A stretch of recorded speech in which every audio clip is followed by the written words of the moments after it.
You want to do any filler blooper type stuff before we start?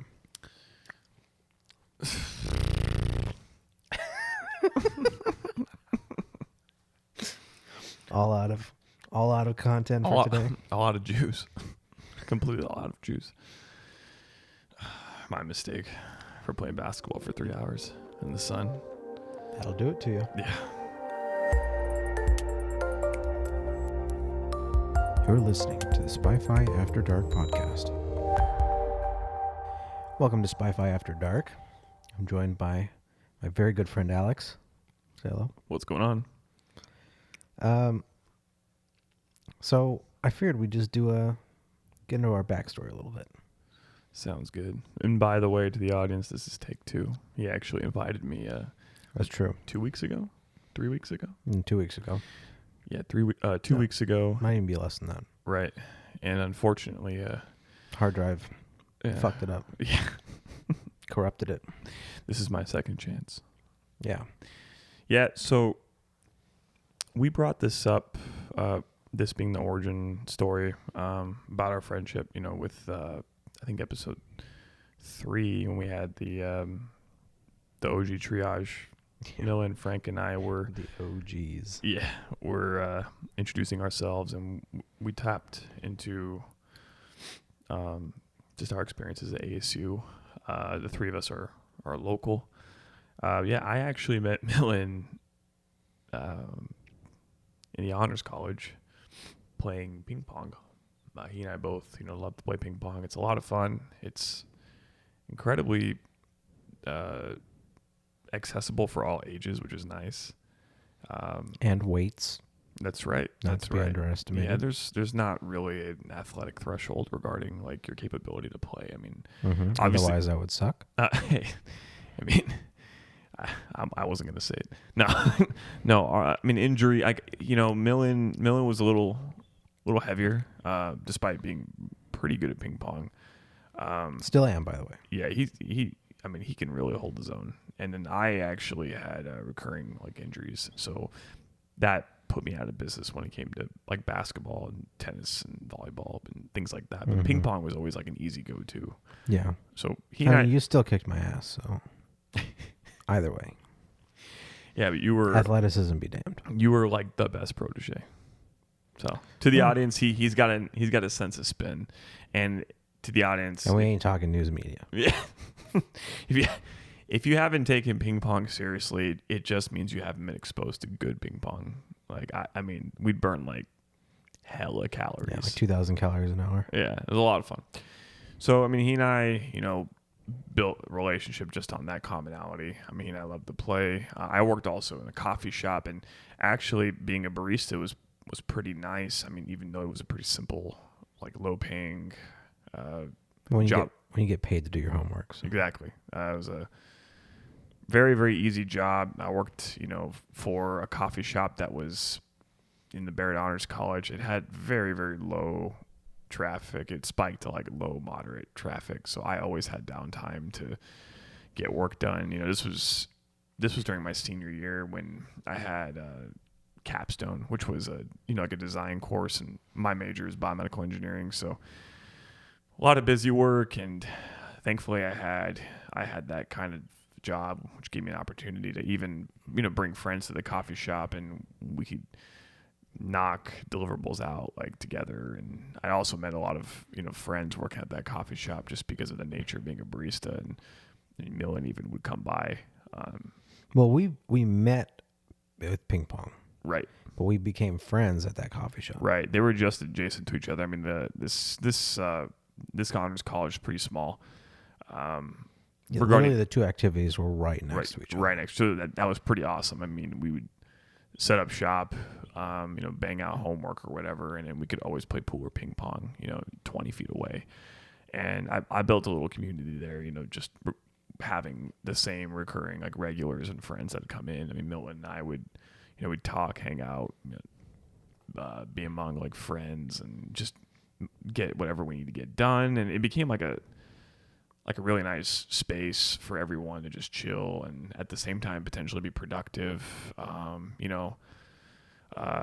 de-stress, on downtime, etc. So if you didn't want to be cooped up in your dorm, but at the same time, if you had that urge to just hang out with people, or if you just had a ton of work due and needed just a crunch time, I mean everything was there in Barrett, so that was nice, and it kept people it kept coming back. So yeah, he and I met there. We met other friends, built a social group there. It was really nice. So I told some of this story with the episode with Chris, from my perspective, what I remember of it anyway. Right.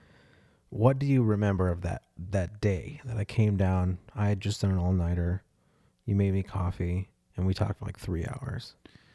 I do remember that day when you and I were. That was the day. That's the day as far as I'm concerned. Right. I do remember. If I'm not mistaken, you can correct me if I'm wrong. If I'm not mistaken, like I actually came out from my side, the barista side, and like sat with you. I don't think so. Wasn't that the day we were making the backdoor jokes and the guard jokes? I'm pretty sure it was across the counter, but it was on the other side. It was on the side where you deliver the drinks. So there's nothing in the way. Right. I thought at one point. I mean, there was obviously that interaction. I thought you might have at one point. Yeah. I don't remember that, but that's what I remember. If that was that day. You typically have a better memory than I do, so that's not always true. For events, let's say. Maybe. But for like facts and figures and yeah. I story. Fair enough. I mean, that's what I remember, like just the one-liners and the jokes. Oh yeah, I remember KYOD. Yeah. Smooth Driz. EULA. EULA. Oh my goodness. Getting past the guards. Yeah. This guy like blew me away, right? Just quiet, introverted, shy, graphic design major kid in Barrett. I'm like, who is this guy? I wasn't even at that point. I was still comp sci. Were you comp sci? Yeah. Yeah. And then all you got to do is take away my sleep and I become a different person. And I mean, who would have thought like this kid, would have so many different hobbies and passions at his age, because I mean, not to be derogatory, but at at the age of 18, 19 years old, in this generation, I mean,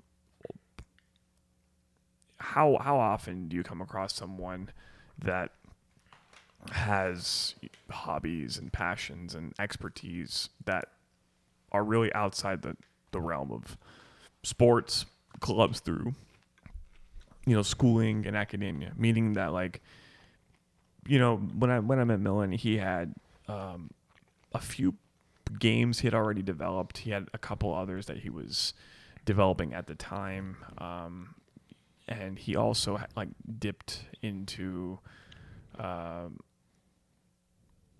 just game design all around, right? I mean, you had like that on the side, and it was. I mean, I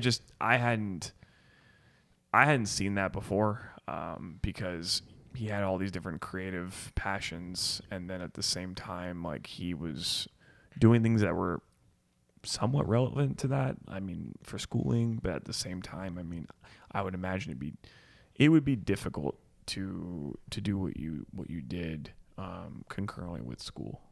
It was so difficult that I stopped doing it. Right. I mean, developing simple games and also creating kind of a game that you would take to. What was that event that you took Wake Up Call to? Or was it not Wake Up Call? I didn't take a Wake Up Call anywhere. I didn't go to any events like that. I thought you shared something or you presented Wake Up Call or something at an event. I thought you told me I just don't remember. I don't think so. Maybe not.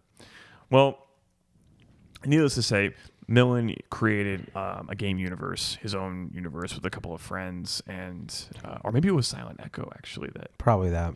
Okay, so or Leviathan maybe. Right, and those are short films. Yeah. Okay, but those weren't mine. I just worked on them. Okay, so you also worked on some short films, and see what I was thinking. Well, one pilot, 2 short films. Yeah, what I was thinking was semi-coherent. So game design would have still been somewhat relevant to his academia, but he also was diving in to like short films and production, and he has like a high interest in cinema production, right? Yeah. Yeah. So pretty cool stuff. I mean, I have a lot of interests. Yeah, I didn't expect this to meet someone that really had just that kind of all around like creative interest in media at ASU at his age. So yeah, and for context for the audience, we have a 4.5 year age gap. Yeah. Roughly. Yeah. So I met him as a senior year, in his senior year, and I was a freshman. Right. Well, it was your super senior year. Super senior. Yeah, I got screwed at ASU. Thankfully, I was able to capitalize and, in my opinion, kind of turn that extra year into. You're doing it again. Oh, what, turning? Yeah. Okay. Yeah. I was able to turn that like 5th year into just a grad heavy thread of like. Was it really that relevant though? No, I mean, it would have been relevant depending on where I wanted to go. So that 5th year, I pretty much had to, by consequence of some technicalities in my curriculum, some changes that happened, like interim, I ended up having the ability to take these courses that could either be treated as 400 level or 500 level, depending on what your path was, because our college actually offered something called a 4+1, where you could actually get your master's in 5 years. And so these courses that could be treated as either or could support students on that path versus just grad students in general versus undergrad students who just wanted to take these classes but maybe weren't, on that 4+1 path. I took those classes and then did the extra work just to treat them as grad level courses for my own sake. It was kind of like unfortunately, it was a sunk cost, like fallacious way of thinking, but I'm like, you know what? I'm in 5th year. Like, why not kind of thing? Like, why not treat this like... Did any of those classes actually count towards your master's degree? No, because I ended up getting a separate master's. Oh, okay. Not completely. But those classes ended up being, on average, much more memorable and much more interesting than any of my undergrad classes. Like, by far. Like, out of, the top 5 classes that actually interested me in a biomedical curriculum at ASU, I mean, 4 of them probably came from that. So 4 of them came from that super senior. And the 5th one was the capstone? I'd say the 5th one actually was probably transport phenomena, which is like an amalgamy of thermodynamics, like fluid dynamics, and insert anything regarding like mass transport phenomena. So it was a cool class. I think my most memorable classes were pretty much all outside of my degree. I could see that. There was you weren't too happy about your. I didn't like either degree very much. Right. But I also didn't know what I wanted to do at the time. I mean, like I did, but I didn't, because like I knew I wanted to do at the time game design, but that wasn't realistic in general, but particularly for living in Phoenix. Mm-hmm. So ultimately I had to change it to something else that was realistic for living in Phoenix, which is fine. It worked out okay, but yeah, certainly some turmoil. Probably depending on where you saw game design. Yeah. I mean, because I would have had to move to LA or San Francisco. What about game design for education? That has some prevalence here, does it, or not? There are places that make games in the Valley, but it's mobile games, online Facebook games, corporate marketing type stuff. Mm-hmm. Basically all the stuff I'm not interested in. Okay, fair enough. Yeah. Like if I'm going to do game design, I'm going to do it for something I actually want to do it for. Right. So, yeah, I think my most memorable classes, I had like a writing class that was outside of my degree. That was that's a special elective, visiting professor. I might have mentioned this in the Chris podcast. That was a good class. Um, ironically, my English 102 class was pretty memorable. I took the honors version and had a really good professor. Mm-hmm. Then I had a game design class when I was still doing that as a sub. It's a sub part of the degree. That was memorable. And then what else? There were a few classes in my degree that were somewhat memorable. I mean, to be honest, like I you know, the college experience is a college experience. I mean, I appreciate, being able to do it and being able to afford it. And, even to see ASU progress into what it was and having been a part of that growth, it was pretty astounding. I mean, ASU is not what it was, during my freshman year. And it really became like more and more of a real university by like my final years. But I mean, with that said, I wonder how it would have been to have gone out of state. I always think about that. Yeah. The whole opportunity cost. I mean, I knew I wanted to do biomedical engineering because I was fascinated with genetics, but I hadn't done the deep and thorough research regarding ASU's biomedical program to really assess. And I didn't know then, and I don't think I could have had the faculties to know how to do this, but I was interested in genetics, I was interested in tissue engineering, and those, like, that subject matter would not be really covered with any granularity in a biomedical like undergrad, especially at ASU. ASU focuses on things like instrumentation, so like mechanical design and electronic design. So, I mean, did I know that? No, I didn't know what I didn't know. Would you say it's more manufacturing oriented based on the industry in Arizona? Not necessarily manufacturing oriented, just device design. We do have prevalence of manufacturing in Arizona. I will say that, and that's because labor is cheap. And space. And space it's is really very, space very cheap. is cheap. That's the right. big thing. Well, that's the prime. Plus, you can get some experts too. That's 60 to 70% of it, but labor is also very cheap. Yeah. And you're in proximity to even cheaper labor and space, being in Arizona. Mm-hmm. And on top of that, you're also in proximity to where a lot of biomedical OMs are nested, that being California. So you've got you're also not too far from ports, all things considered. It's not too hard to get to the Los Angeles port area to ship, or Texas. Yeah, I mean, logistically, Arizona is a good place to be regarding like business strategy. Yeah. It is. I don't think it's being overlooked the way it had been in the past. So that's why we see a lot of the growth here. Mm-hmm. And I'm talking just from my background, being a part of the biomedical industry. So, but yeah, it would have been kind of cool to go to like UC San Diego or something like that. Like, I had an interest. I had friends that went there. I mean, I had a couple of friends that also went to like SDSU and things like that. Did you have any other offers? I didn't actually apply to anywhere outside of Arizona. My parents kind of talked me out of it. You know what? It's your undergrad. It's not really going to make a difference. Most likely, you're going to have to pursue a master's if you're going to actually pursue engineering and take it seriously. And they were really goading me to be pre-med and to pursue like medical school, which I didn't do, obviously. Yeah. They told me, hey, if you're going to like try to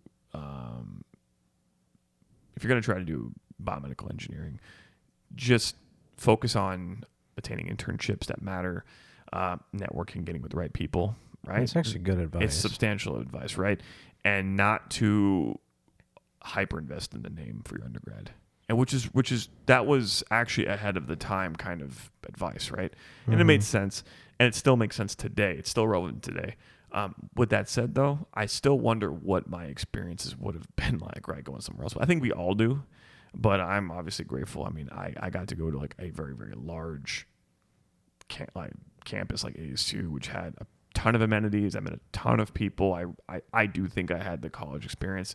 It was a lot of fun. I still, to this day, have friends that I met, and it's overall, like, almost no regrets. So I am who I am today because of partly because of my college experience. So we met. Yeah. I think I missed out on a lot of the college experience, but I got a good chunk of it. Why do you say that? Because I didn't really do much of the partying and meeting people type stuff. Well, I met people more through mutual friends. Fair enough. In college. Fair enough. I don't think that one needs to party to actually say that they touched on the college experience. It's not, for me, it's actually not even really about the partying part. It's about the fact that you'd meet people there. Exactly. Yes, meeting people. Like, because I wouldn't have gone and drank a whole bunch or anything like that, because it's just not me. But in hindsight, I wish I would have ingrained myself a little bit further into that just for the sake of meeting more people. Exactly. It's a medium. Right. Some people party to party. But to your point, I think I party to make friends. I don't think that's uncommon. Yeah. I party to make friends. You know? So based on how you've described it to me, that's certainly right. You're in your mid-20s. I'm approaching 30 now. I think you and I can agree that it's not as easy to meet people as it may have been, right? Yes. Right? Okay. 100%. Yeah, you're in that like no man's land when you're in your mid-20s. It's easier to meet people at work. It's easier as an adult than people think it is, but it's not easy. Okay. Like, there are actually a lot of avenues to meet people. Right, but they all take work. If you just have a little bit of resourcefulness. They all take work. Yeah. Well, I mean, it takes work in college too. I don't. Maybe it's a little different. True. This is based on a behavior bias too. You and I are very different. Mm-hmm. But would you say it's? Are those even like comparable? Like what it takes to meet people in college versus now? The advantage of college is that you're already in the same place. That's right. So, I think the biggest difficulty is finding the places to be. Yeah. Once you're an adult, but after that, it's still easier in college because people don't have as many like guards up, because they haven't been like made cynical by the world yet. Right. But I think if you approach it right, people are still fairly approachable. Even once they become adults. I will make the argument that as you get older, you're more likely to your point, have guards up and really filter out / develop acceptance criteria for people that you want to make friends with. For instance, in college, let's just say you and I met at 3 a.m. and we talked for 3 hours. That wouldn't be... It would never happen as adults. Right, because it wouldn't be irresponsible. It's not irresponsible in college. True. Well, it is, but there's really no consequence. So it's not irresponsible. True. You know what I mean? Yeah, okay. Yeah, it's that... if you and I want to hang out even till, 1 a.m. on a Tuesday, we're going to... some consequences. Right, and we've known each other for over 5 years, and there's still that aspect. But you have a pretty nice schedule. You have a somewhat flexible schedule. I have a predictable schedule. Imagine if you didn't do software development, and let's just say you worked 7 to 7. Right, that's actually exactly what I was thinking. Kind of weird, because you have to look at it. Even outside 9. Right, 7 to 7. Let's say. Imagine trying to meet people. Let's just say you gym or you. No, that'd be pretty tough. Yeah, it's difficult, man. It's very difficult. But to your point, there are avenues out there, and one must be resourceful to look into that and really find out what they can do versus just complaining. Like, you're right. Like, if you want to meet people, there are people, and there are people that want to meet people. So you're right. Yeah, they're waiting to be met. Yeah, friendships are waiting to be met. True. So that's true. Yeah. So if you could do it again, the college experience, would you really make many changes? Assuming I would still go to ASU. Yeah. I would have liked to have been on campus. You know what I mean? Like I had some. It's one of the things I would have liked to. Yeah, I mean, I mean, I was for a year. I would like to do it longer. right. I would have liked to have not, not make my living situations as sketchy as they were for 4 or 5 years. I mean, to the audience, you don't even want to know. Yeah, I was an honorary member of Input, like 80% of, the dorm complexes on campus. I mean, I lived in so many different dorms. I squatted from, sofa to sofa, from bed underside to bed underside. I mean, I even rented out like dorms I didn't even like. You basically I didn't negotiated vacancies without talking to the landlords. That's right. I mean, and that was like a side hustle, to say the least. But hey, you got to do what you got to do.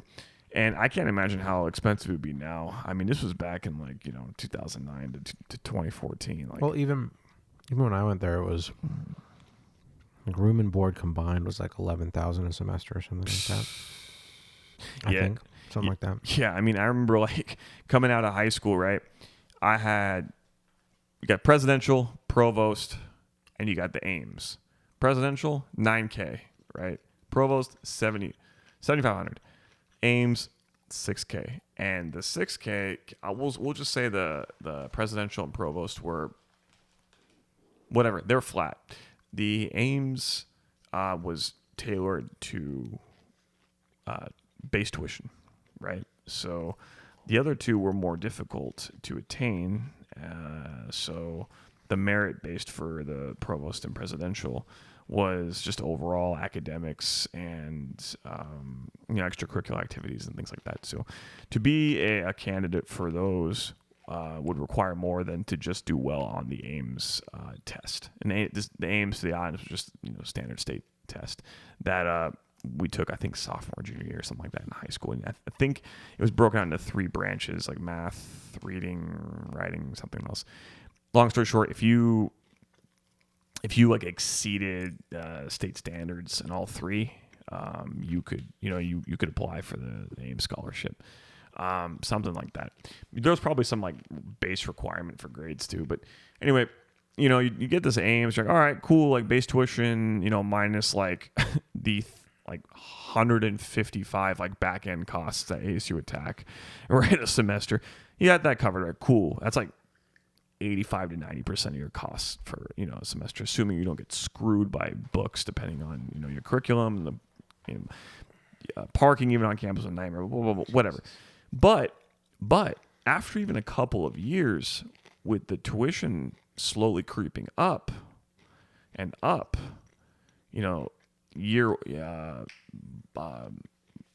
annually, I experienced a situation where I think it was either my 7th or 8th semester, the provost scholarship was actually offering less than the Ames, because the Ames scholarship was tied directly to baseline tuition. So tuition ended up spiking from the $6K to more than $7,500. Thankfully, I had the presidential, but just Is that annually? $6K annually? I think that was annually. It's $12K now. Yeah. And that's not taking any summer classes. Right. Yeah, fuck. ASU is still very cheap, though. That's the scary part. I know. Like I remember when I was a freshman going to ASU, and I was not happy about going to ASU. I'm like, oh, I'm settling. I'm doing this for my parents' sake. Like, I'd be cool to like go out of state. You were. Yeah, wouldn't it be cool to go to like school in Cali and all that kind of thing? Like, you're 18 years old, you're partying it up. Like, why wouldn't that be? And it just so happens that schools in Cali had all of these really nice like STEM programs. Like, UCSD, for instance, was like number 3 or 4 in biomedical engineering, and like Polytech was X and Y, and like with mathematics and computational science, and a lot of that was there, and then everything else was there. So it's like you can't deny how awesome it could be to go to these schools, assuming you wouldn't have to like sell 3 or 4 kidneys and half your stomach for like 2 semesters. But excuse me, you know, I mean, So true. it's ridiculous. But yeah. Well, the only other schools that I had offers to go to were in North New York. I think you brought this up to me Yeah. before. And they would have actually been game design programs. If I could do it all again, though, assuming I didn't try to get into any other schools, and I just stuck with ASU, I would have stayed in computer science. I would have treated it seriously. I would have tried to become an RA on campus, CA, actually, for us, so that I could get free room and board, because otherwise it just fucks you. I'd live on campus all 4 years if I was a CA.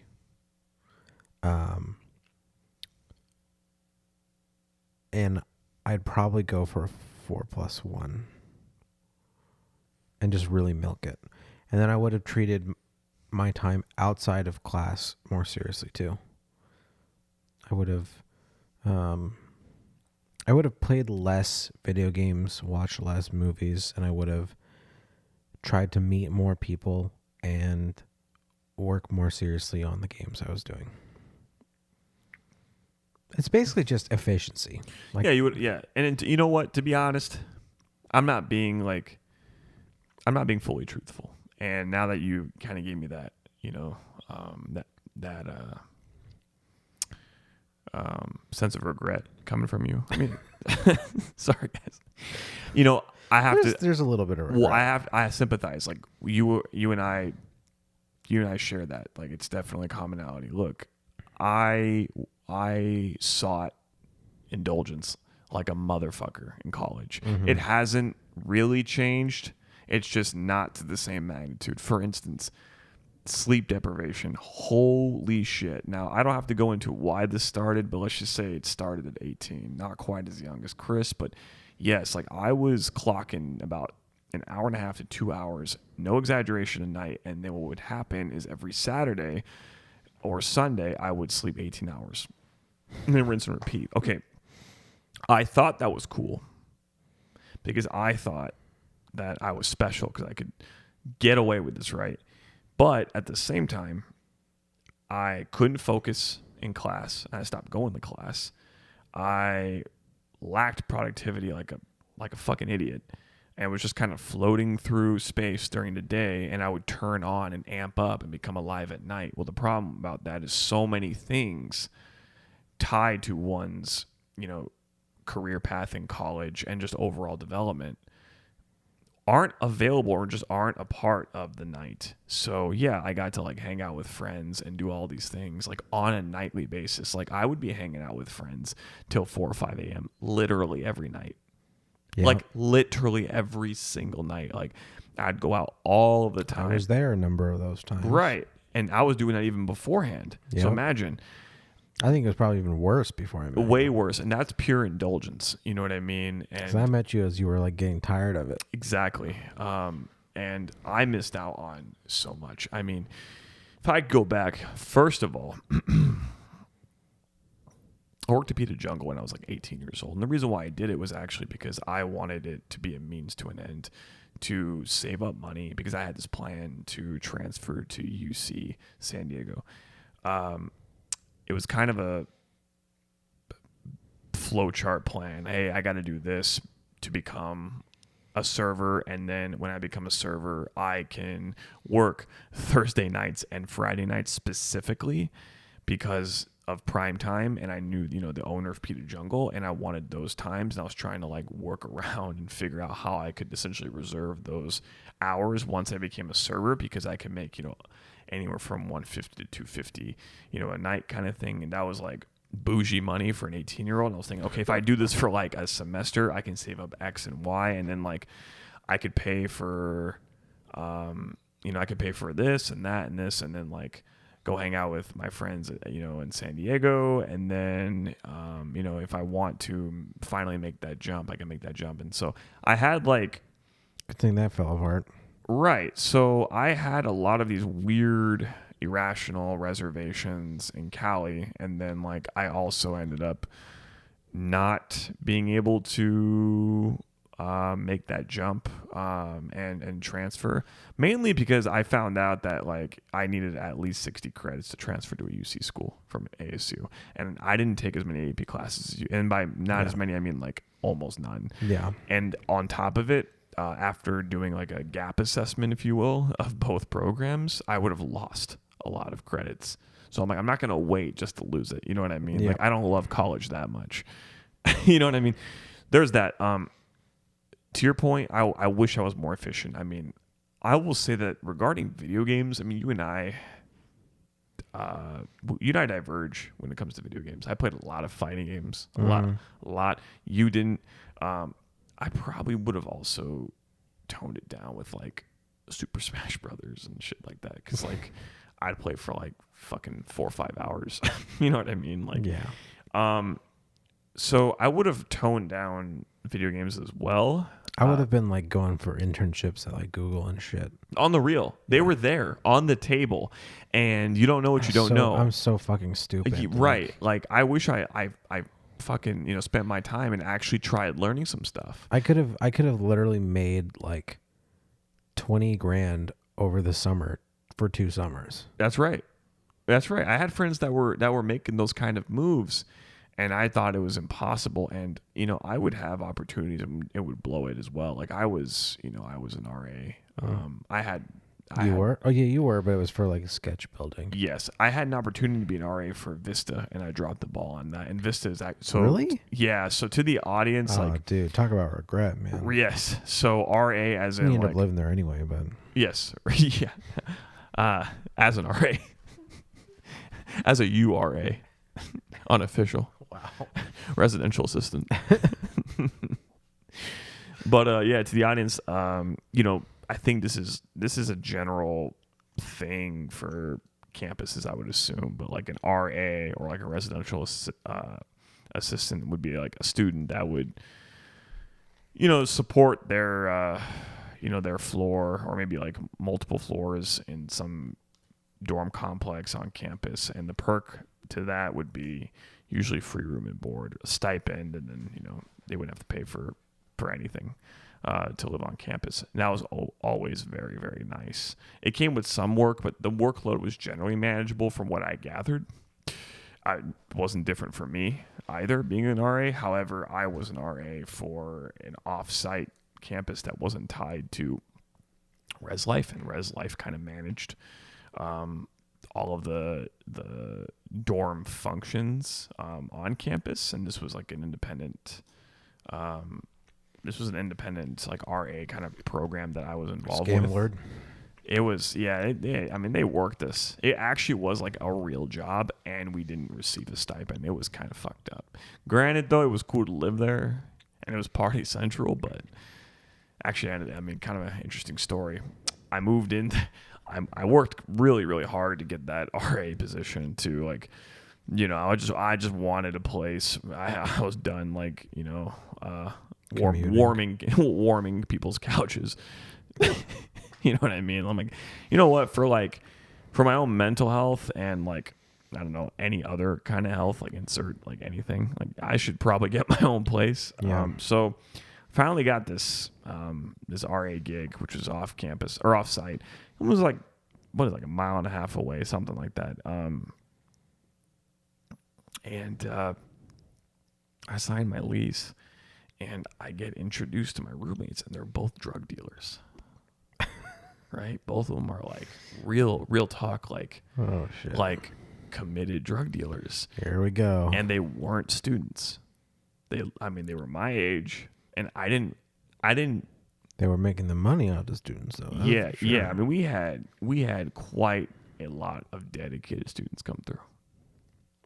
Yeah, we had a lot of guests. A lot of late night studying sessions. Oh yeah. And these guys were just top-notch academic scholars. I mean, they would be putting on the gas masks at like 6, 7 a.m. to, tied to their, tubed directly to their bongs. Their bongs are like 4 feet tall. I mean, these guys were I mean, definitely STEM Just popping majors. Adderalls like candy. Definitely STEM majors. Doing big things. STEM major. Yeah, that's right. Wow. STEM majors. Wow.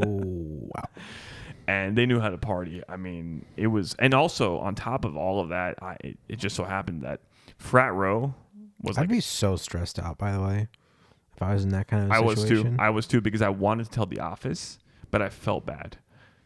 So like, I would. The situation was I would was have, tugging. and I wouldn't feel bad at all. I was actually incredibly disappointed in the RA that placed me there, because he was aware of what they were doing.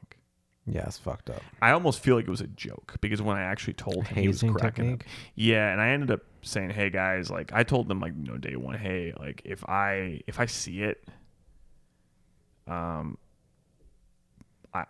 inclined I have to do something. yeah, I'm inclined to disclose this. So just, I don't mind, but try to keep it, in the public space, like in the living room, etc., like within the shared area of this apartment, just try to not have it there."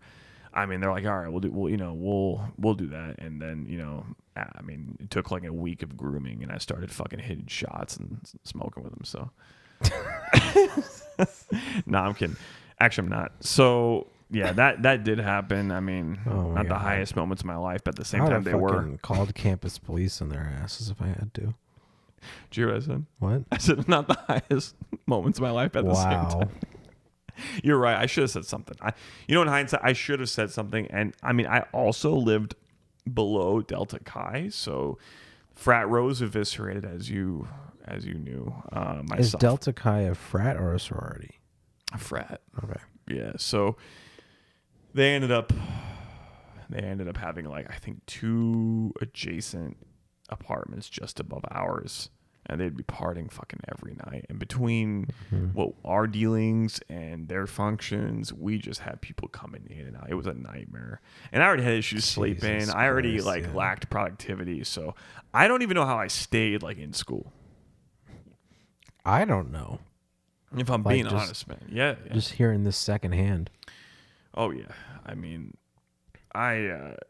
I really didn't take school seriously until I had to, meaning that like, I fell behind, and I just realized that I was getting older, and my peers were slowly becoming just more and more qualified, if you will, for qualified in their pursuits for what they wanted to be. And comparing yourself to other people isn't always the answer for happiness, but it is a sanity check. And I'm like, like maybe I need to start making moves. And I kind of have that cardinal behavior pattern where I work in bursts. So, for 2 years I was floating, and then that 3rd year I'm like, oh shit, like time to catch up. And by the 4th year I was taking like 23 credits, and I had 2 jobs, and I had my best semesters in terms of like overall grades. Mm-hmm. So I just kind of work like that. It's kind of been the bane and backbone of my existence at the same time. Actually, I feel like you kind of are like that too, though. A little bit. In some sense. For me, my academic performance was pretty much always correlated with the amount that I actually enjoyed the class. Like, it's very straightforward. Fair. It's just like, if the class was enjoyable, I'd do well. Fair enough. And if it wasn't presented well, if the teacher wasn't great, I'd struggle. Right. Fair enough. And in my case, I got serious towards the end as well. Got it. Even though I had a couple decent semesters early on, nothing crazy. I never had like a 4.0 or anything. I think my best semester was like a 3.67 or something like that, maybe, or 3.7, something in that range was my best semester. I don't think I had a 4 either. I think that's along the lines of me. But I only did that once. Right. And then other than that, it was like the best ones were like 3.2, 3.3. It was a pretty big drop between that one. It was just a good semester. But yeah, sort of towards the end, I was like, holy shit, like I actually have to like make decisions because I'm going to be an adult here pretty soon. That's right. Technically already was, but like not really. The reality check slowly creeps in. And I'm like, I have to like seriously consider getting a job. Right. Like I hadn't seriously considered it until then. Yeah. And then I was like, well, there's no game design companies in Arizona, so I'm going to have to come up with something else because I don't want to move to Los Angeles. To the audience, you hear that? And that's coming from my brilliant friend here, Millen.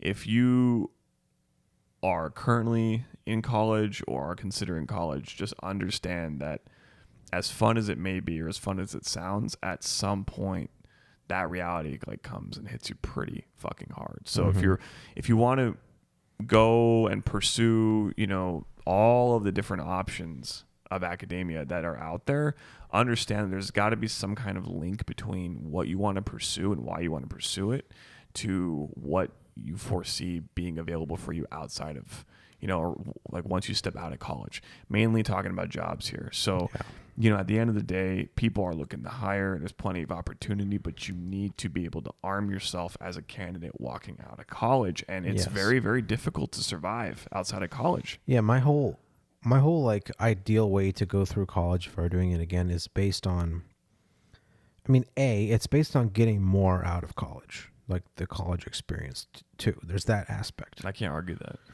But the other aspect is being more serious about what I want to do after college and building more towards that in a unified fashion versus like chasing 10 different ideas and like not really committing to any of them and like flip-flopping all the time until I've got like a year and a half till I'm supposed to graduate. And then I'm like, oh fuck, what am I going to do?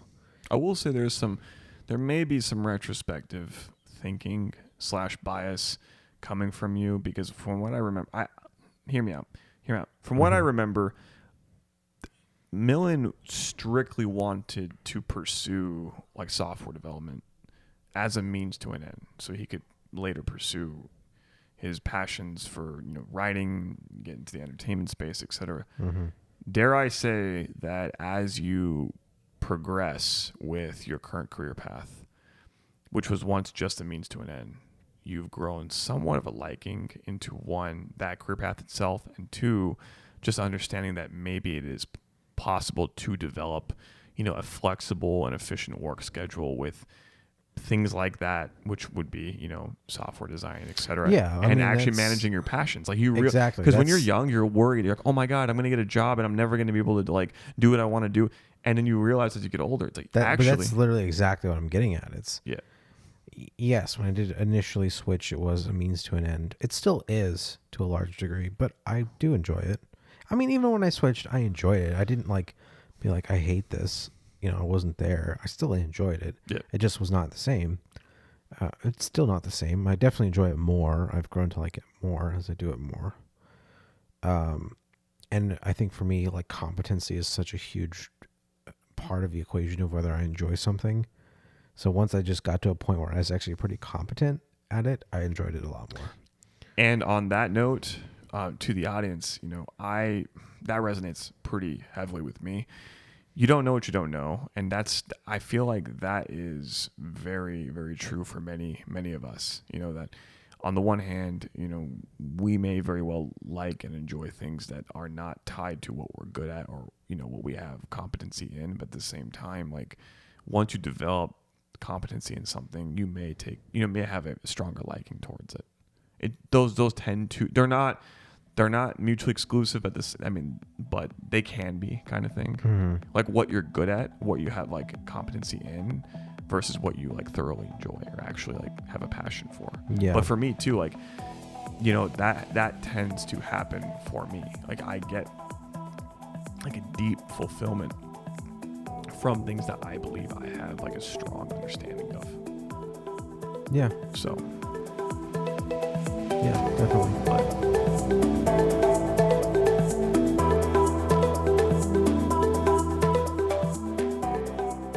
Hey guys, hope you're enjoying the episode so far.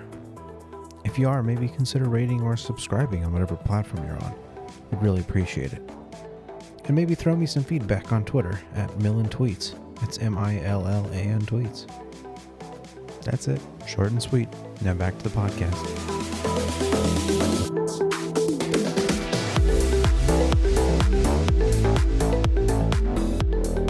And we're back. Like how that works. Yeah. It's the magic of post-production. Yeah, the magic of post-production and editing. I'm like, he is defying time. For those listening, we compressed what will probably be a 30 to 40 second mid-roll into about 5 seconds. I'll let you figure out how we did that. I felt it. Yeah, no, and the other thing for me with redoing this college experience, so to speak, you know, I would be pursuing software, and I'd be doing it as a means to an end, to an extent. Right. But the way I'd be going, like chasing down like internships at like Google or something like that, like I'd be setting myself up in a way that when I graduated, I'd go like right into a very lucrative stage of my career instead of like having to do the internship stuff like when I graduate, which is basically what I did, even though I technically haven't graduated yet. But so that would like put me a step ahead, you know. Yeah, I don't know. I would definitely do things very differently, and I would. The big thing, actually, I think the big thing for me is I would have tried to be a CA. Yeah, it's huge.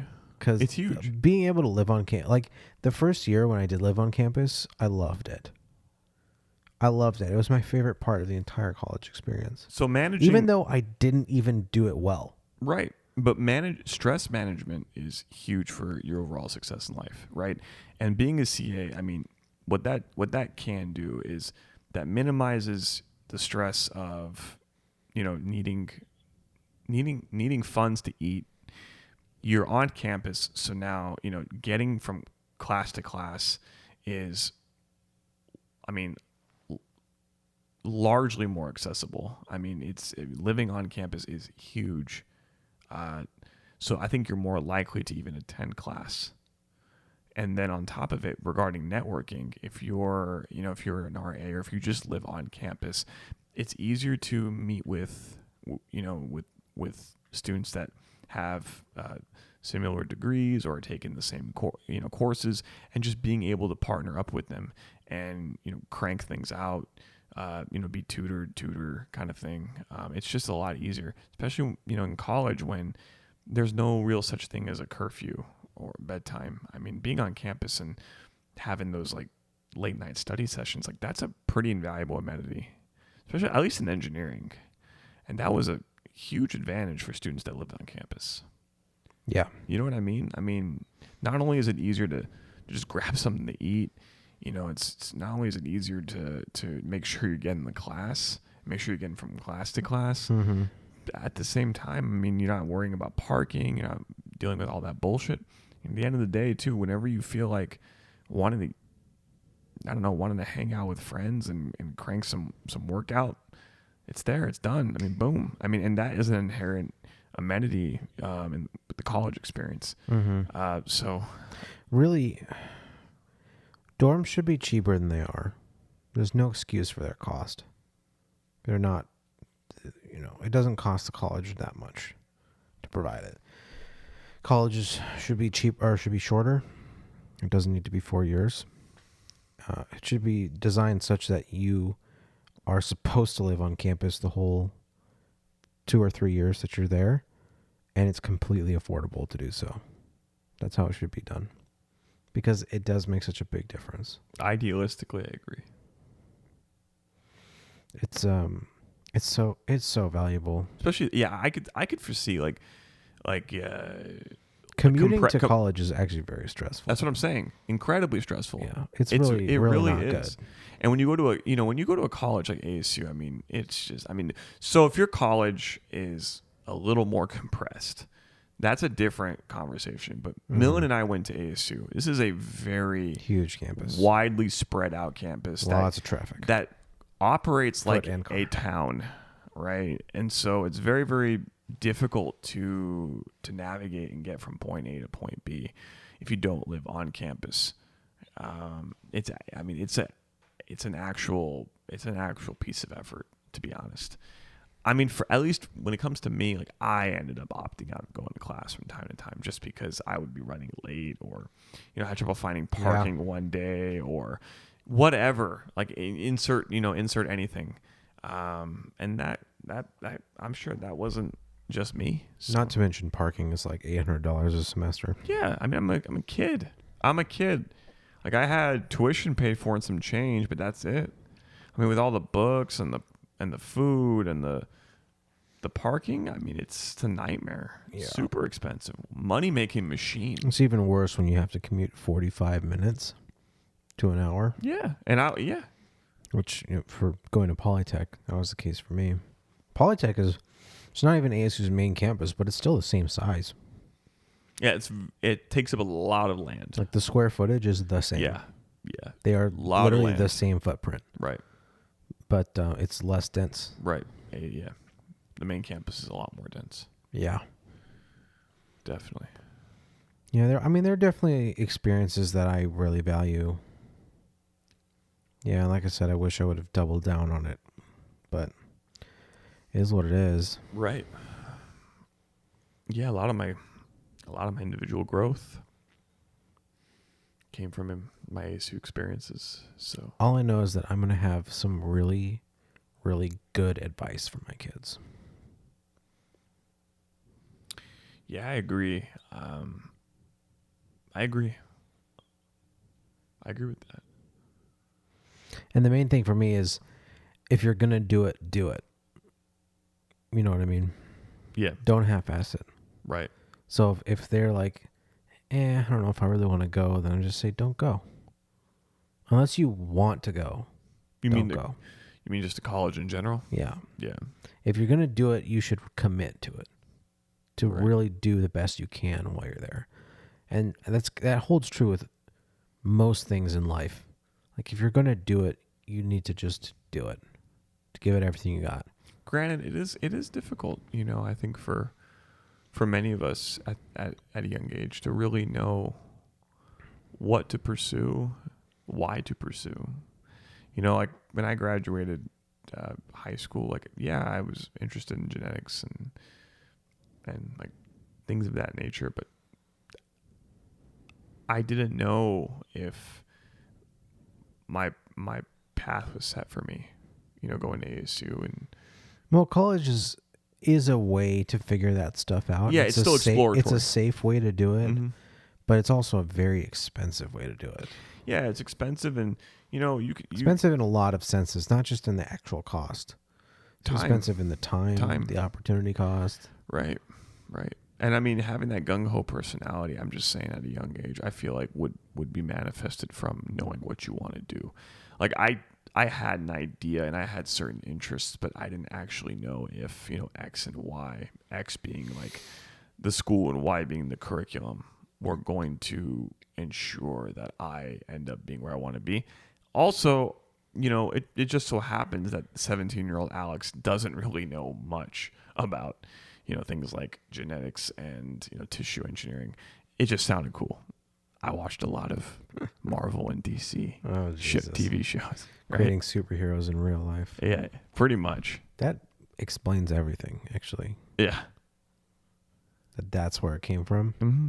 Yep, I get it now. The transhumanism? Yeah. Oh, yeah. Sci-fi exposure. Yeah. Where else is it going to come from? Definitely. Yeah, I'm definitely a transhumanist, just in terms of just ideals and philosophical discussion. That being said, I am terrified of such things like Neuralink and other technologies that are going to be here soon enough. Mm-hmm. You know what I mean? I can't even comprehend it, to be honest. Right. Well, I think that's the part of that's. I'm hesitant to say I'm scared of it just because I don't really understand it. And it's so easy to be scared of something you don't understand. That's just inherent. because you don't understand exactly. it. That's inherent. Right. Yeah. And I don't want to fall into that. Yeah. I want to understand it before I say I'm actually scared of it. I agree. Yeah. I agree. But yeah. Well, shall we pivot to something else now? Well, I mean, we're talking about transhumanism, right? Which spurns from exposure to sci-fi. Is this just a roundabout way to get back to Marvel? That's exactly it. But Marvel is just part of it, my friend. We can talk about movies. Oh, Jesus. Okay. You know, I love talking about movies. All right. Old movies. Thoughts? I don't know, Millen. What Thoughts? a preposterous question. Right. I don't know, Millen. What do you I think have about an old equally- movies? I have an equally preposterous answer. You ready for this? Old movies suck. Generally. I was waiting for a suck ass. Well, yeah. Yeah, he's not really the cult classic kind of guy. Mm-hmm.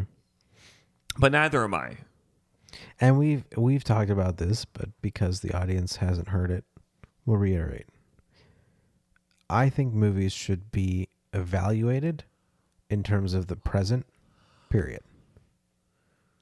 I think evaluating a movie based on what it had available at the time is fine at an academic level, and that's it. In terms of actually evaluating how good it was, I don't think it's valid. Right. Like, I guess, are you right when you evaluate something like a movie? Are you just trying to evaluate the product, or are you trying to evaluate the craftsmanship / engineering that went behind it? And then from then, it's like, are you distilling that to what was resourced at the time? It's like, oh, like I like this movie in the 80s because it was a trailblazing movie. Well, that's great. I mean, we can appreciate that on, like, to your point, like a scholarly level, right? But at the end of the day, like, how would that movie truly stand up to this movie? Yeah, is it enjoyable to watch? Yeah. That's all that really matters. And the answer was is, it enjoyable to watch? And the answer is generally it's a shameless no. Yeah. For most of these movies, it's a shameless no. Yeah. So for context, I took a class in college. This is actually one of the most memorable classes, even though I didn't like it at all. It's memorable because I didn't like it at all. I was about to say. It's called Great Screenwriters, which I think it should be renamed to Shitty Screenwriters, but that's just me. Basically, we watched a lot of older movies. The newest one being Eternal Sunshine of the Spotless Mind, which I think was 2004. But then the newest one after that was, I think, no later than early 90s. And I think it was older than that. The one that I remember the next up was Groundhog Day, which was, I think, late 70s or something. There might have been one in between that I'm not remembering. But we watched a bunch of these old movies, and we're supposed to read the scripts. Spoiler alert, I didn't, because the movies were awful. With some exception. I read some parts of some of them. A few of the movies were okay. Like, I ended up enjoying Eternal Sunshine was good.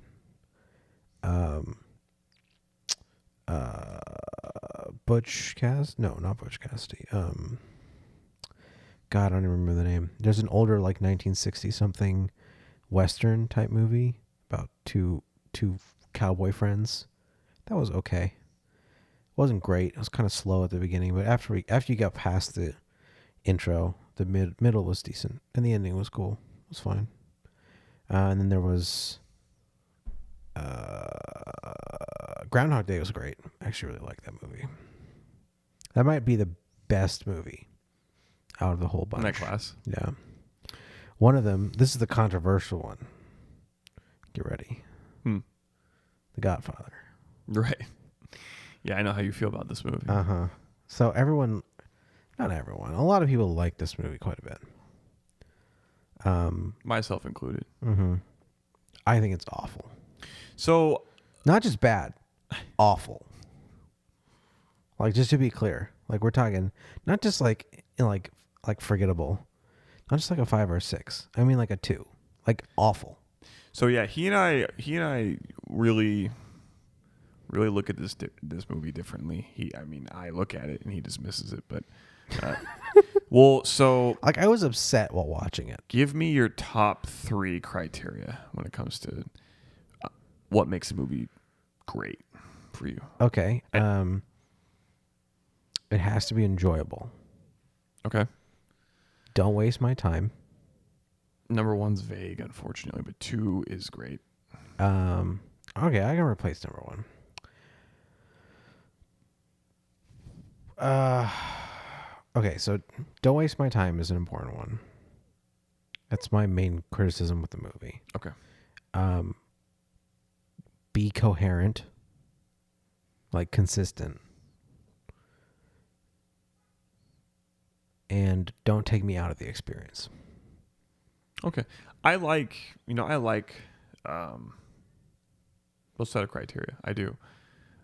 Regarding the enjoyability aspect, I feel like you and I can obviously relate. I think everyone can relate with that. I feel like a movie should be enjoyable to appreciate it, but that's very, very subjective. I mean, for me, for instance, like I can enjoy a movie depending on what I feel is being presented as the focus. So like with Godfather, in my opinion, the story itself is not the focus. It sounds a little weird, but I think some of the character development is incredibly enticing because I don't see it. Now, does that mean it's like the best movie of all time? No. But to see Al Pacino like slowly descend into darkness, and I will admit that it kind of, this story and this development really requires the pairing of two movies, 1 and 2. I mean, it's... See, but here's the thing, is you're talking about character development. I didn't get that out of the movie because it was so slow. It is that very... I didn't see it. I understand. It's like by the time it actually happened, I'd already forgot how it was before. It's also a quiet movie. And that too. I will agree with you that like if you... Like, it's, I mean, take ice cream, right? You're not supposed to take your spoon, like slowly dig into, this ice cream, pull out a scoop, put the scoop in your mouth, and like actively taste and seek, the flavor profile. The flavors are supposed to hit you like a train. You're supposed to, I mean, that's the experience of eating ice cream. It's super satisfactory, just wonderful experiences. That's ice cream. Like, you're not supposed to like wine taste it. Mm-hmm. That's actually a really good analogy, because I was going to say enjoying The Godfather to me is much like someone saying they enjoy tasting something that objectively tastes bad. Well, I wouldn't say objectively it tastes bad, but I mean... I'm exaggerating. True, because like coffee tastes bad to a lot of people. Exactly. Wine might. That's what I'm getting at. Right. It's like that kind like, of stuff. Exactly. Coffee, wine, beer. Right. Like these things don't actually taste good. Now, I will you can acquire a taste for them. Right. So I'm actually going to agree with you. The Godfather is not an exemplary movie for movie making. Not even close. Because that would just be blindly ignorant to say. Yeah. Like, nothing about it is perfection. However, it kind of does something that, my favorite movie does, and it investigates an aspect of a movie and just goes really, really deep into it. That being character development. Now, I really enjoy No Country for Old Men. Right? That's my favorite movie. Kind of a tangent, but hear me out. No Country for Old Men doesn't really progress like a traditional movie. One might even argue that it doesn't even have a climax and resolution, depending on how you interpret the movie. But at the same time, in my opinion, the movie is very edgy in that it actually contests the typical like 3-act structure of storytelling in cinema, and kind of proposes its own take on like heroism and righteousness and that kind of stuff. It's pretty cool. Godfather, I feel like it isn't quite that deep, and that's why it's not in my top. But I do think for its time, it was unique and it was ambitious. Now, I have my set of top 5 movies of all time, and they're definitely very, very different from yours. Yes. You know what I mean? Well, and here's the thing: is with The Godfather, I believe you that there was a good storyline, a good sense of character development, but everything else about the movie distracted me so far away from that I couldn't actually get that out of the movie. I understand. Like it's a language. You speak a different language than I do when it comes to these movies. Mm-hmm. So the movie has 5 different people speaking to you. I don't mean the characters, but like people speaking 5 different languages. One of the languages being, you know, a primary aspect of the cinematic experience, like just the overall production. Then there's like, you know, the soundtrack. There is then the primary story, you know, the macro level storyline, and then language 4 is about character development. Okay. You know, I'm focusing so hard on that 4th guy. See, and the thing is, for me, the director then just decided to slow down the entire movie in an attempt that I might actually understand it, instead of just giving me subtitles for languages I don't understand. Right. I mean, at the end of the day, it's like this movie is not, you know, a box office banger. I don't see how it could be, because it's not exemplary of movie making. It's actually dismissive of all those other languages. That's what you're saying. It's like the movie's incredibly long, right? The movie, and I'm not even against long movies. It's just, but I'm saying despite if you're going to take the time, you have to put something no, there. but I'm saying despite being long, very, very slowly paced. The transitions are a little awkward in the movie. Like if you were to check out for like 20 minutes in the movie and come back to reality, you wouldn't really know what's going on. If you aren't like, you also wouldn't really lose that much at the same time, right? And if you're like sleep deprived, you can't enjoy this movie, because you have to literally pay attention to everything and try to retain like all of the dialogue, because literally the movie is just boiled down to certain aspects of dialogue. There's not really anything else going on. I think a lot of older movies were like this. I would say, I think for me, if a movie requires me to tap into long-term memory to enjoy it, then it's kind of failed at its job. Yes and no. To an extent. Yeah, yes, I understand that. Like, there's a certain amount you can ask of me, right, that I'm willing to give you. It's called my suspension of disbelief. Right. And I actually have a pretty high tolerance for suspension of disbelief. You don't talk about that. That's right. But it's just like, it comes down to, don't waste my time. Like, if you've got this scene and you've got these 4 important lines, the script should be written such that those lines are said within 2 or 3 minutes, not within 20 minutes. You know? And for me, like, that whole like detour of him like going to Sicily for like 30 minutes just didn't make any sense. It's like it literally stopped the entire story in its tracks. Granted, though, a couple of things with that. I mean, but I might have missed something. Right. So there are a lot of subtleties of the movie. Which is the whole point. Yeah, there are a lot of subtleties of the movie, and again, that's a problem.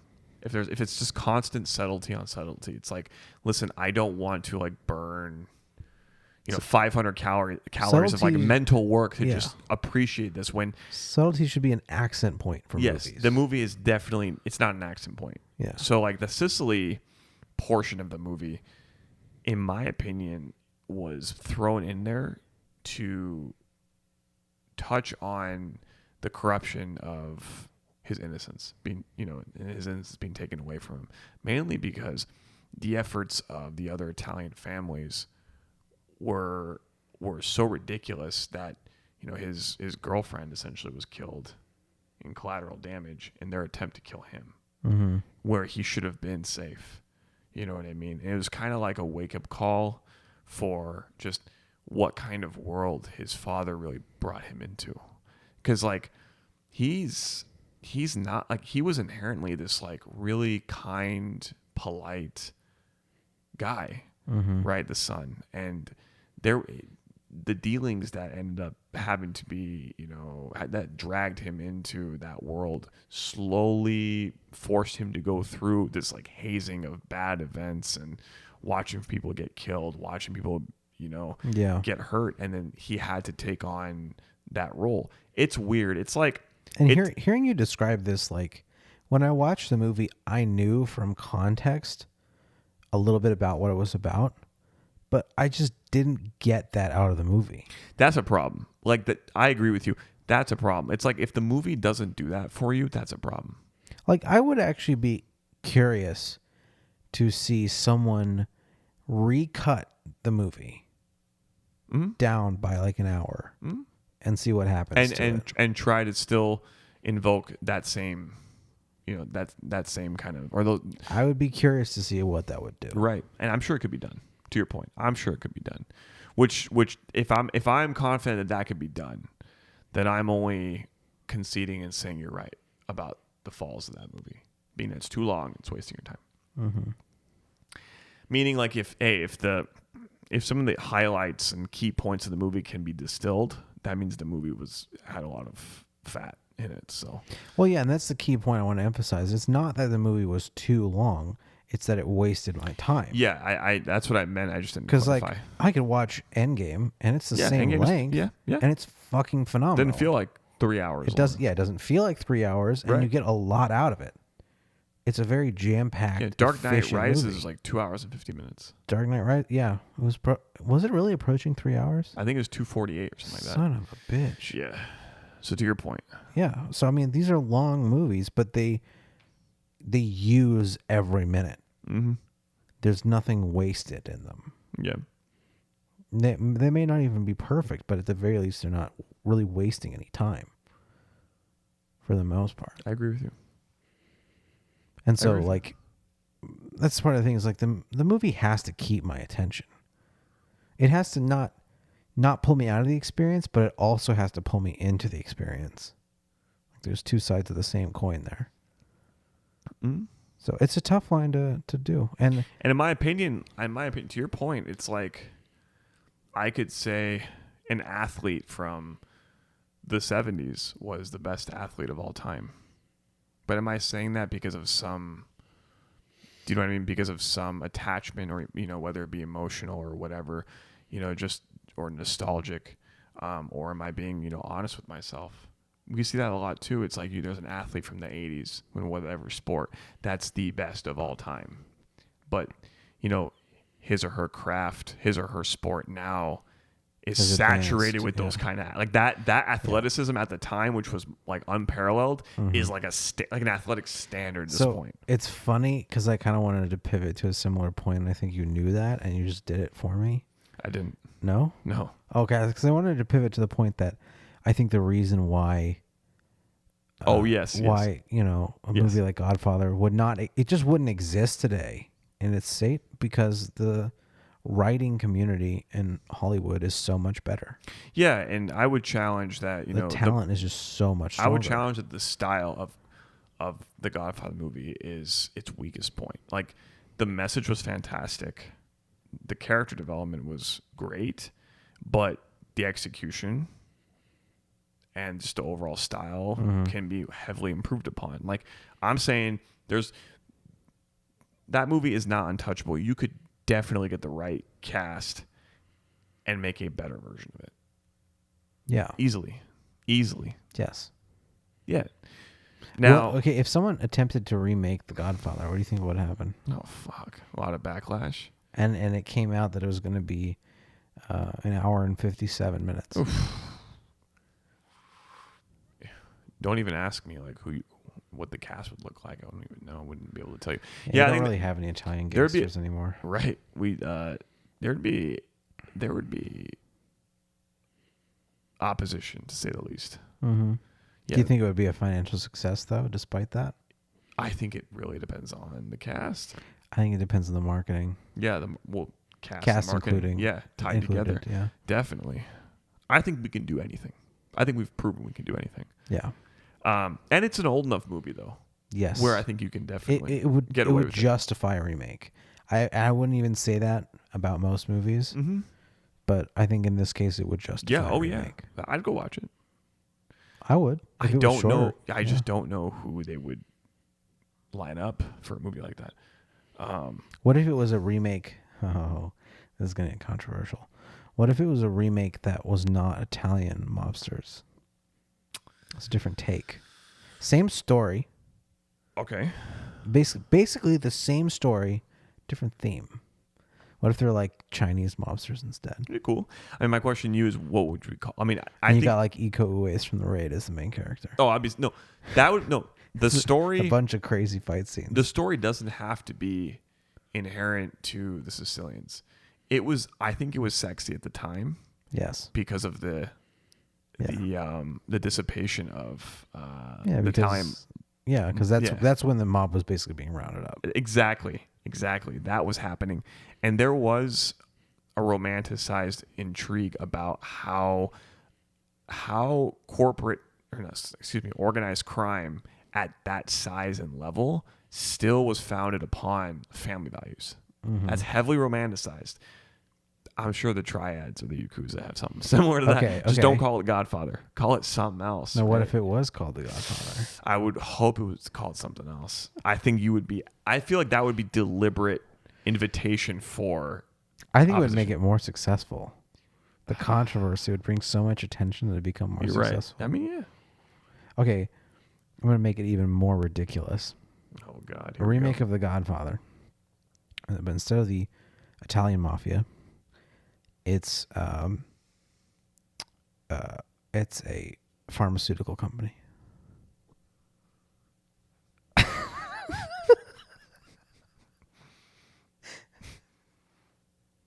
Same trumpet score. Like Novartis just like slowly like creeps onto the black screen. Just Banner Health like from afar slowly being zoomed in on. As, we're just like flying through the city and it like pans over like Blue Cross Blue Shield. Just drone view. United Health. Yeah, just drone view. Yeah, I'd watch it. Johnson and Johnson.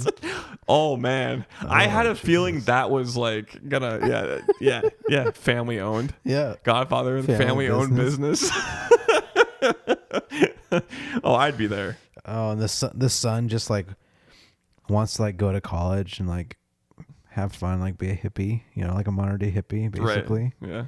And the father's like trying to pull him into the cutthroat world of business. Right. Sanders is like the villain. Yeah. He's trying to end the family business. He's deemed a villain. Wow. Bernie Sanders. Yeah, the evil old white guy. Jesus Christ. That's phenomenal. Oh my goodness. Shit. No, but real talk, I think it would actually be good as with the theme of a cartel. I think that might be the ideal. Like a pharma cartel or like the cartel? No, like a cartel. A cartel. Yeah. They're not even really cartels anymore. Well, whatever. That's right. a definition question, but it's a semantic. But yes, to your point, yeah. I mean, we could definitely do something with a different, like a Mexican drug cartel. I'm surprised that hasn't. Maybe I'm missing something. Has that been done? That's a good question. I don't think so. Not that kind of story. They have the show, I think Narcos or whatever. Yeah. But I don't know what. No, well, that's based on reality though. That's it's. I think it's like loosely based on the famous drug cartel guy. Escobar? Yeah. Pablo Escobar? I think so. They definitely have enough material to make a successful movie. Yeah. So. Yes. Yeah. Oh, I think it would also be interesting as like a Yakuza triad. Yeah. Because there's like honor, That's what I'm saying. So I think that could work too. Yeah, you have some similarities. Oh, yeah, definitely. I would watch that. Just call it Crazy Rich Asians, too.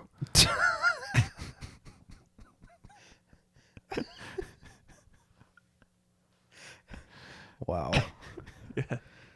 Oh, my God. Subtitle, they might be crazy, but they definitely are rich. Yep. Crazy richer Asians. Yeah, Al Pacino's the main actor. You're just like, what? Al Pacino. He's all old and shit. Can't open his eyes. Wow. Looks Japanese. Wow. Oh, but oh my God. I mean, yeah. I mean, to your point. Like I don't know. Regarding remakes, like with my top 5. Okay, No Country for Old Men. It's too new. There Will Be Blood. Too new. $1 Million Baby. Mm-hmm. Too new. One Flew Over the Cuckoo's Nest. I could see them remaking that. I can't say that movie's untouchable. It came out in 1975. Wow. You haven't seen it? I still recommend it to you. See an Alien remake. Oh yeah. I haven't seen the most recent the Prometheus. the sequel to it. I haven't seen it. I saw parts of it. I heard it didn't do very well. The sequel to Prometheus? Yeah. There was a sequel to Prometheus? I thought so. I don't think so. What was that recent Alien movie that came out? Prometheus. No, there's another one.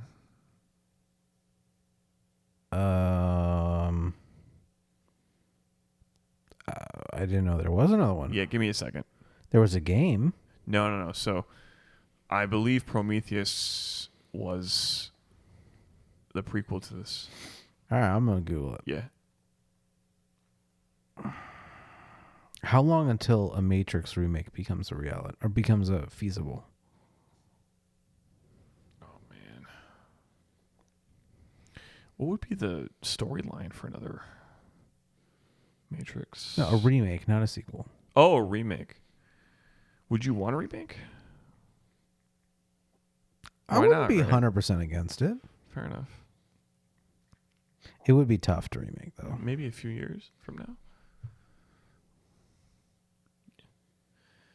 Maybe 2021. Give it the 20-year mark. Is that acceptable? Oh, Alien Covenant. There you go. Thank you. You're right. That's all right. I forgot about that one. I think everyone did. Yeah, it's got a 66% on Rotten Tomatoes. Oh, it's higher than I thought. I'm not kidding. Yeah. Yeah. You saw it, right? I saw like 30% of it. I wasn't impressed with the 30% I saw. I didn't Didn't see it. you see it in theaters? No. Oh, I thought you did. No, I wanted to, and then I was told not to go see it by some friends. And unfortunately, I'm sensitive to my friends' feedback, so I'm sorry. Oh, jeez. But I would love to see like a revisitation of Alien and an Alien being done right. I think it could be really good. Oh yeah. I don't really even like the genre or the movie that. Well, I haven't seen the first Alien. I've seen Prometheus. I like it conceptually though. Like the art direction and the design is pretty fucking crazy. Oh yeah. Definitely. It's a very startling design, just by nature. Like it just gets you. The Xenomorph? Yeah. Yeah. Just gets something inside of you. Was it Ridley Scott? Yeah. Yeah. I had heard. I haven't seen or heard this directly myself, but I had heard that in an interview, Ridley Scott explained some of the inspirations around the design, and that like innate fear kind of drove some of the characteristics of the alien. One being like the unsettling feeling of rape, and that one of the main objectives of this alien was to not only just be incredibly physically imposing, but to give that unsettling, uncomfortable feeling to be like invoked in the audience. And so obviously you have this gigantic, menacing creature with the like penis like secondary mouth that would inseminate people, like orally, right? And the idea of that was, okay, like not only is it disgusting to watch, but there's also like subliminal messaging, right? Like no one's comfortable with what they're watching. Yeah. It's not, you know what I mean? And supposedly that design's deliberate. So yeah. I can see that. Yeah, it's pretty, I mean, it's a pretty creepy beast. It's definitely up there as far as like creep factor beasts that have ever been designed. Yeah, also it's like intelligence and resilience as like part of the nature of the species. It doesn't make anything better. Yeah, it's if I have one criticism about it, it's that it's too strong. Yeah. Yeah, because it like reflects bullets and shit. Like right, that's just a little bit too much for me. Yeah, and you can make it resilient, but not like full on like impenetrable. That's a little too much for me. Right, it's too much. It becomes cringy almost. Yeah, it like taps into your fourth wall breaking criticism of bad writing. Yes, it pulls you out of the moment, right? It's like, then what the fuck do I do? It just pulls you out of the moment. Yeah, it pulls you out of the moment. So, I think if they multiplied faster and if there were more of Jesus, them, yeah. and they were smaller, and they were faster, I would be terrified. I think, yeah. You know what I mean? Yeah, so I'm going to get into some obscure, well, it's not really obscure. This is not public because I came up with it.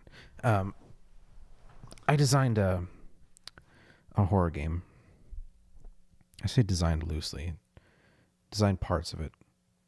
Made a design doc and stuff. Where you are sort of like the last survivor on a spaceship. Very similar setup. And you're being chased by an alien creature. Largely inspired by the xenomorph. The difference is being my version is definitely smaller. It's faster. You can hurt it, but it's very resilient. It would take a lot to actually kill it. Yeah, that's like the main thing, basically. And so the game would revolve around you're trying to survive this creature, of course, and it will like come at you, and you have like a pistol, and you shoot it like 5 times, and then it runs away, and then it like comes back 5 minutes later, which is like tapping into like just the unsettling ideology of like things that are animalistic. Yeah, things that act like that are creepy because it's like very, very not human. Yes, you know what I mean. Yeah. So it keeps coming at you over and over and over again. So you don't actually kill it per se. Actually, you can just hurt it and cause it to go away. Right. And as you like slowly run out of bullets, it gets more and more terrifying, and you got to find bullets. Right. Yeah. That's smart. That's good writing. It's a good design. With the game design concepts that I had with my, a good friend of mine, from college, and we never pursued turning any of these into substance. That's how it usually goes. Right. But one of the big turning points in the second game was that it turns out that there was ancient knowledge discovered like on Earth about transformation potential in humans as organisms, in that like in the right setting, given like the right circumstances, a human out of stress could like transform into like a creature that still resembled a human, but it had like protruding glands out of its neck that could pick up EM waves, like electromagnetic waves. So like humans naturally respond to electromagnetic waves, they just don't know it. And like at this transformation stage, it actually becomes vital to its health and some of the application and mechanisms of its abilities. And so this thing can like it knows where you're at. It can pick up, like with a pretty good distance, it can pick up like where people or other like moving things are. And it like thrives on EM waves. So it has like radar, basically. Yeah, it thrives on EM waves. And if it kills you and you're like, during the moment, like freaking out, you have your adrenaline spike, you're like trying to, shove it off of you. Like essentially if it kills you and you're like in terror, it actually like amplifies its energy, because like at the, in that moment you're like screaming and moving around, and it's just absorbing those waves. And that's like, it's not a single being. It's actually like just inherent in all humans. That's pretty creepy. So like a bunch of people end up like, there's a scene where a bunch of people end up like turning into them. It's like a mutagenic response. I don't want to talk much about it. Plus, I didn't even move forward with the game. But to your point, I mean, yeah, like it's fun to write some creepy shit sometimes. Yeah. Yeah, just the podcast with Curtis, we talked a lot about that. I said, I don't really like horror movies or horror games experiencing them, but I do like designing them. Weirdly enough, I'm like, I 100% agree with you. Like, I don't watch horror movies. I don't play, things like Doom or like even The Last of Us. Like I've watched it, but like I wouldn't play it myself. I would play The Last of Us. I think the I kinda draw writing the was line I think there. the writing was done well. Like it's Yeah. actually like pretty fucking interesting. Everyone says the game is amazing.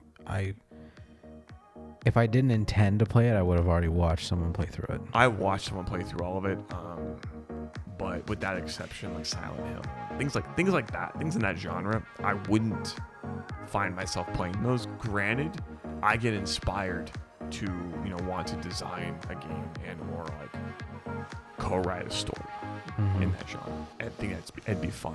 Yes, I agree. I think it's thrilling. So, Yeah. But All right, well, we've done a little over an hour and a half, I think. oh really? Yeah. So I think this is a good place I to agree. end. It's always a pleasure. Don't let this corrupt. Oh, Jesus. Hopefully not. I'm going to save it back up this time. So. Awesome. All right. Till next week. See ya.